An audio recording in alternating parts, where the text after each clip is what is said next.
Hola, ¿qué tal amigos? Bienvenidos a Carem TV, el canal del comercio exterior en México. Hoy nos acompaña el doctor José Manuel Vargas Menchaca, quien es presidente de la Comisión de Comercio Internacional del Instituto Mexicano de Contadores Públicos, vicepresidente de Acuerdos y Tratados Comerciales de la Comisión Jurídica de CONCAMIN y también es profesor de posgrado en diversas universidades, entre otras la UNAM, el Centro Universitario de Estudios Jurídicos y la Universidad Anáhuac. Muchísimas gracias por acompañarnos. Bienvenido a tu casa. Muchas gracias, Luis Fernando, y un gusto estar aquí. Pues hoy vamos a tocar un tema que está en boga, que está muy reciente, pero a la vez ya tiene un tiempecito también arrastrándose, pero que se ha agudizado en esta época, y quisiera que nos fueras orientando con algunas preguntas que tenemos para ti sobre este importante tema, la guerra comercial entre Estados Unidos y China. ¿Cómo impacta? ¿Cuáles son sus efectos para con nuestro país? Y en realidad que nos hagas un planteamiento muy amplio de cómo pudiera México sortear este vendaval entre estas dos potencias. ¿Cuál es el origen? ¿Cuál es el origen entre este asunto de la guerra comercial Estados Unidos-China? Pues a mí me parece que tiene su origen hace poco más de 10 años. En el marco de la OMC se presentaron dos reclamaciones de Estados Unidos en contra de China relacionados con los temas de propiedad intelectual. El primer asunto, el primer caso, como podrán observar en la tabla que se mostrará, tiene que ver con la protección de los derechos de propiedad intelectual de empresas y de personas físicas que mercancías y diversos tipos de productos se expendían en China y que China, el gobierno, no realizaba las acciones necesarias para defenderlos. El siguiente punto me parece que es sobre la entrega de regalías. Esto es, si tú eres un titular de esos derechos de propiedad intelectual, esperarías que por esa explotación, comercialización, recibas las cantidades correspondientes, y China tampoco se aseguraba de que se diera buen resultado al respecto. Entonces, diríamos que ahí empieza fuertemente los conflictos, esa falta de eficacia en el cumplimiento de las leyes obligó a que China reconociera con Estados Unidos un entendimiento para tratar de resolver los problemas. Ahora, en un tiempo más reciente, derivado de que en opinión de Estados Unidos no se cumplió, se actuó con base en una ley de expansión del comercio de 1962, concretamente con la sección 301, y más o menos en los últimos 18 meses es que se han agudizado estas actividades en contra de China y detona de una manera más intensa esta guerra comercial. Y entonces, ¿cómo se detona? Pues básicamente con incrementos arancelarios, ¿no? Okay. Que se dan básicamente, según mis registros, en 4 ocasiones. En las primeras, los incrementos son de 10%, y los rangos, aquí traigo algunas cifras, que fueron el 6 de julio de 2018, rondaban los 32,000 millones de dólares. Wow.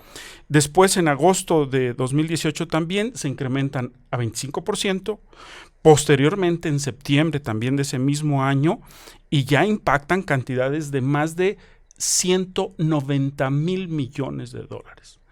La última que tenemos registrada es el 10 de mayo de 2019, por la coincidencia, cuando menos en el caso de México, del festejo que tenemos ese día, y ya los incrementos afectan a las exportaciones de China, que rondan los 200,000 millones de dólares. Sí, no, cantidades totalmente estratosféricas.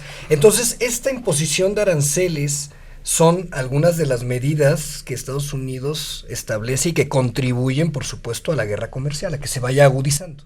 Sí, y básicamente la causa, como lo hemos percibido, es que Donald Trump intenta a través de medidas fuertes, reacias en relación con el comercio, corregir varias cosas. Entre ellas, la balanza comercial. Y entonces, ¿qué hace? Bueno, pues si él percibe que los incrementos arancelarios van a forzar a los países a la negociación, como sucedió en el caso de México y de Canadá respecto del TEMEC, pues lo mismo sucede acá. Entonces, esas reuniones han durado pues prácticamente un año entre funcionarios chinos y estadounidenses. Al no llegar a un acuerdo, es que salen estos avisos. El último episodio fuerte que tuvimos fue en relación con la paridad cambiaria, donde se llegaron a pagar más de 7 yuans por $1, y eso también afecta al comercio.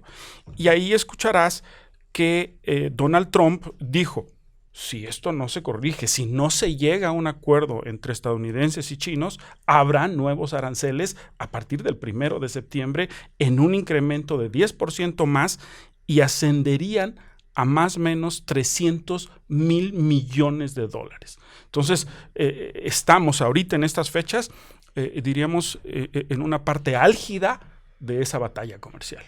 Y en el tema del impacto de la guerra comercial, ¿solamente afecta a estos países o hay más países involucrados en ese sentido?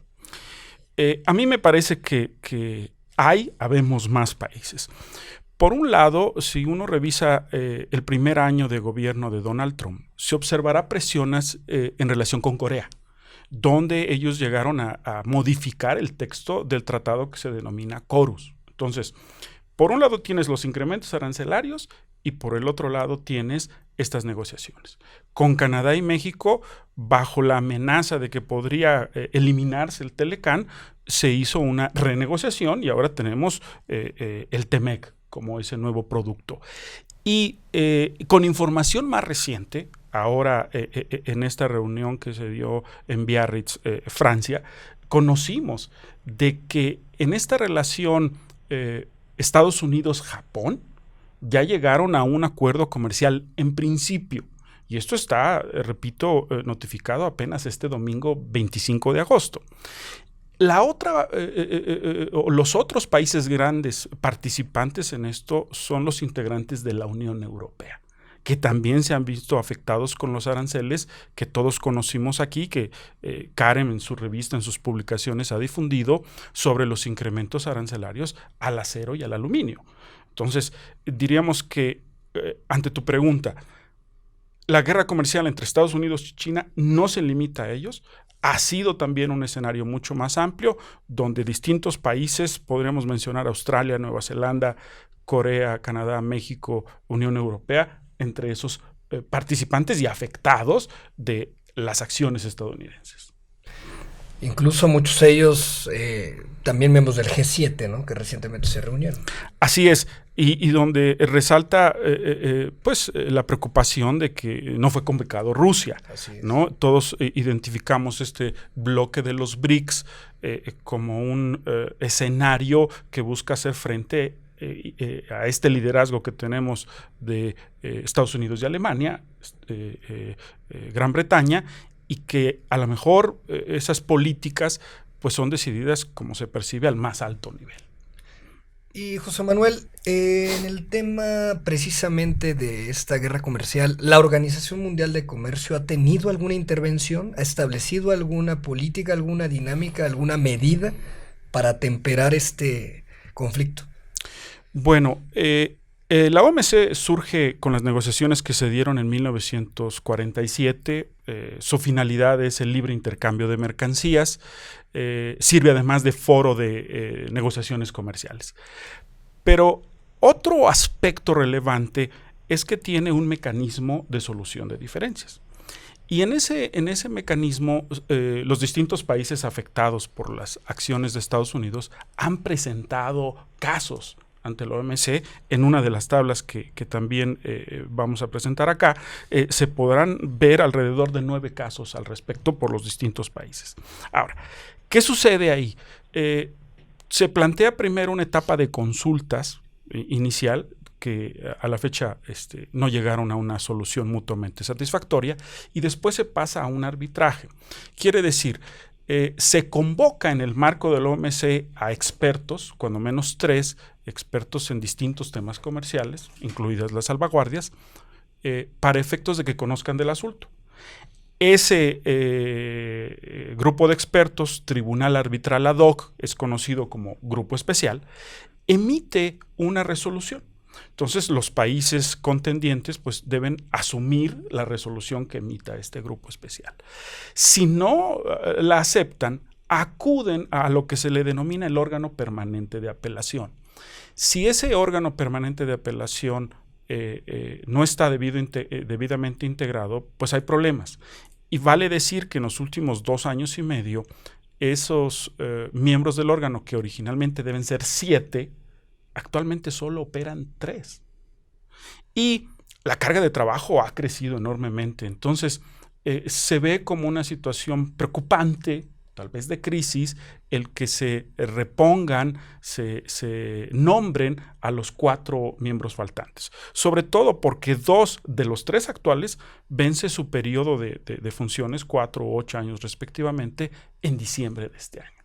Entonces, es un dato importante. Así es. Entonces, yo creo que la OMC tiene los mecanismos suficientes para atender esta problemática, pero sí necesitamos cumplir con el nombramiento de los funcionarios pertinentes.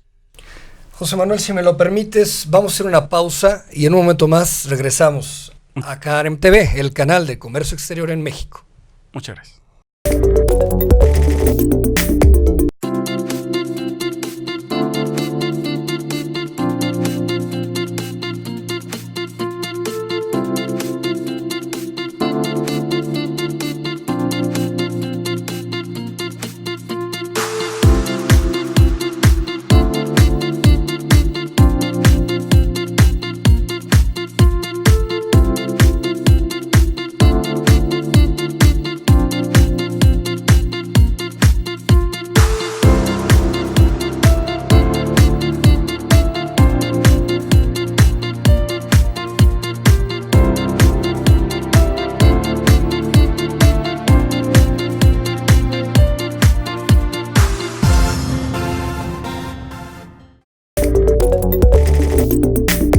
Gracias por continuar con nosotros. Regresamos a Karen TV, el canal del comercio exterior en México, y continuamos platicando con José Manuel Vargas Menchaca acerca de este tema relevante, importante, vigente, la guerra comercial Estados Unidos y China.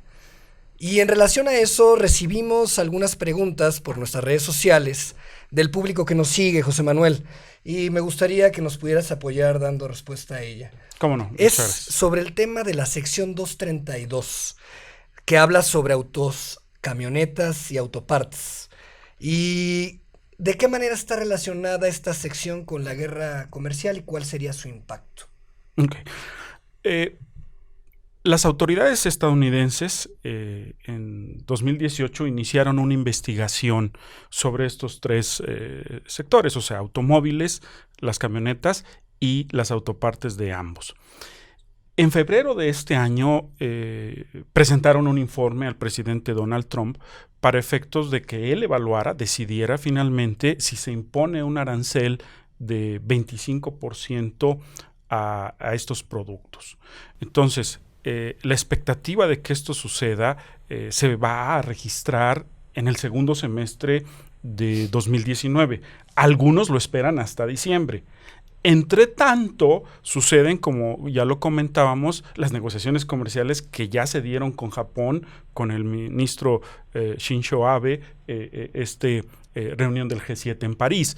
Y no sería extraño también que las negociaciones con la Unión Europea continúen y pues sean, diríamos, un aliciente para que lleguen a un acuerdo antes de que se puedan imponer cualquiera de esos incrementos arancelarios. ¿Y nuestro país está blindado en contra de estas medidas? Pues fíjate que sí, en realidad la renegociación del Telecán ahora con el TEMEC contiene una carta paralela que está como acceso público y que establece básicamente tres elementos que me parecen relevantes. Uno de ellos es que si Estados Unidos decide incrementar los aranceles en 25%, en los primeros 60 días México se verá libre de cualquier medida. Luego, transcurrido ese lapso, si continúa la medida de Estados Unidos, hay dos elementos. Uno, que tenemos un cupo libre de arancel, por esta carta paralela, de 2.600.000 vehículos. Y la segunda es que en materia de autopartes pueden ingresar libres de aranceles, incluido ese presunto 25%, hasta 108 millones de dólares. ¿Vale? Entonces, son cifras que en manos de la Secretaría de Economía y del cuarto de junto, los participantes del sector privado en esa renegociación consideraron suficientes para que México y también Canadá, con su propia carta paralela, estén blindados, ¿no? Entonces la respuesta sería, sí estamos protegidos frente a ese posible medida de salvaguardia. Y escuchándote, José Manuel, a mí me genera una duda. Este avance que existe de la guerra comercial y la amenaza constante de Trump hacia México de los incrementos arancelarios, ¿podría constituir una potencial guerra comercial con nuestro país? Pues de algún modo ha estado sucediendo. La percepción que tengo de las acciones de Donald Trump desde la época de campaña en 2017 es que él trata de corregir los aspectos que él observa mal en la conducta del gobierno estadounidense. Uno de ellos es permisibilidad de la inmigración. Y entonces, de algún modo, ha puesto fuertemente a México con estos argumentos de te voy a incrementar los aranceles si no tomas acciones pertinentes. La otra que ha tenido es que busca, o sea, la otra acción, la otra estrategia política, es que ha tenido la idea de que regresen las inversiones, los capitales y las fábricas de Estados Unidos. Si uno revisa el capítulo de inversión del TEMEC, va a encontrar esas tendencias porque se eliminó con Canadá y se pusieron ciertas limitantes en el capítulo de inversión respecto de México.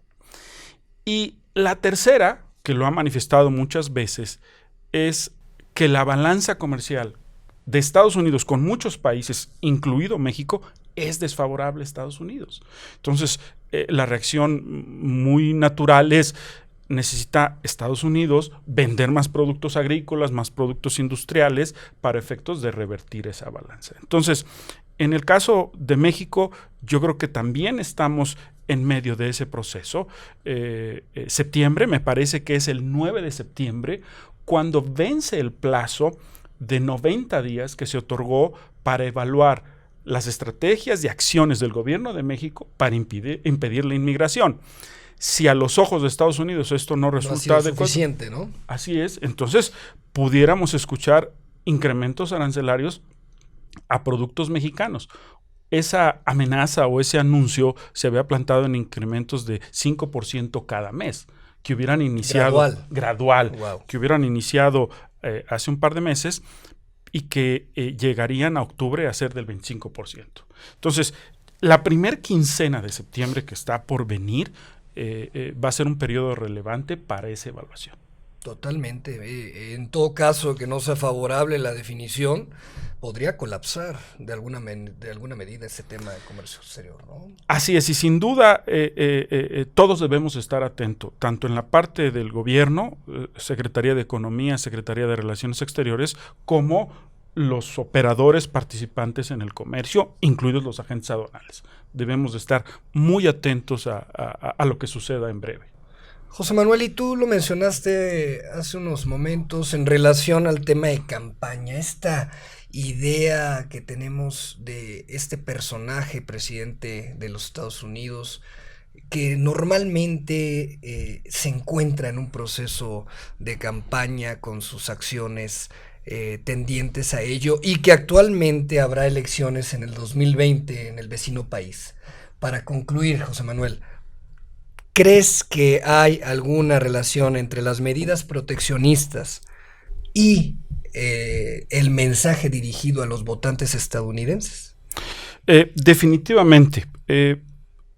A mí me parece que las evaluaciones que haga el gobierno de Trump sobre los legisladores estadounidenses en ambas cámaras, además de los votantes, puede ser importante. Leí hace poco, traje algunas cifras de un trabajo que realizó, o sea, una investigación de campo que es de Associated Press. Y ellos revisan varios sectores, los voy a decir: migración, salud, política exterior y la parte de armas. Ahí identifican que las acciones de gobierno han sido reprobadas en un 60% y han sido positivas para Trump en un 36%. Y en el lado de economía, resulta que el puntaje de aprobación es mayor en 10 puntos, o sea, en 46%, dando una reprobación del 50%. Eso quiere decir que en la vista de los estadounidenses hay acciones que consideran adecuadas y otras que no. Entonces, si ellos perciben que está teniendo efectos perversos, negativos, las acciones de Trump, es probable que se modifiquen y que puedan ser relevantes para un levantamiento, eliminación de los incrementos arancelarios o para que permanezcan. Y menciono algo de esos efectos negativos. Este 23 de agosto pasado, China ya anunció que va a tener por segunda ocasión incrementos arancelarios en contra de productos estadounidenses. Y esto implica artículos agrícolas e industriales. Las cifras que los chinos calcularon son de $75 mil millones. Y repito, es la segunda ocasión. Entonces, quiere decir que si no hay un acuerdo entre China y Estados Unidos, pudiera China seguir teniendo más acciones similares a las de Donald Trump. Entonces, si esto fuera una pelea de box, pues un país le da un golpe a uno, el otro se lo revierte y hay perjudicados. Se percibe que en un mundo como este, ya globalizado, no solo se afectan estos dos países, sino las cadenas de valor que están identificadas en una gran cantidad de países. Entonces, esa sería una parte fuerte de la afectación y que, repito, los impactos que se tuvieran hacia Estados Unidos podrían cambiar el rumbo. La otra es los consumidores estadounidenses. También hubo un estudio, que por ahí traigo algunas cifras, de JP Morgan, donde dice que los incrementos arancelarios que se dieron en 2018 afectaron a las familias en más o menos $1,000 anuales. Cuando esos aranceles se incrementaron del 10 al 25%, entonces tenemos una afectación del rango de $1,500 anuales. Entonces, cuando ya te empieza a pegar en el bolsillo, pues entonces piensas si vas a aprobar o a reprobar, como decía en un principio en este estudio de Associated Press, y que creo que Donald Trump va a estar atento a esos votantes, porque las elecciones son el año que entra. Y entonces, si quieres renovarte por 4 años más, como sucede en la práctica estadounidense, tienes que estar atento a esa situación. Pues muy nítida la explicación, José Manuel, muy elocuente tus comentarios. Parece que agotamos el tema, es un tema que da para mucho. No obstante, los tiempos de la televisión y el streaming, tú sabes que nos comen, pero agradecemos muchísimo tu participación aquí en Carem TV. Esta es tu casa, bienvenido siempre, y esperamos próximamente poder platicar nuevamente ese tema, a ver en qué terminó, cuál fue la conclusión de este asunto. Muchas gracias, Luis Fernando. A mí me gustaría despedirme también con un breve comentario de lo que estamos viviendo en este cierre de 2019. El volumen de comercio ha bajado. Revisé las estadísticas de la Oficina de Censos de Estados Unidos y si comparamos el primer semestre de 2019 con el primer semestre de 2018, hay una caída del 10%. Quiere decir que esta guerra comercial los afecta a ellos y nos afecta a todos. Y entonces, estos temas, qué bueno que los podemos ventilar en este foro. Muchas gracias. Muchísimas gracias a ti y bienvenido siempre. Y gracias también a ustedes por acompañarnos en una emisión más de Carem TV, el canal del comercio exterior en México. Síganos en nuestras redes sociales. Hasta pronto.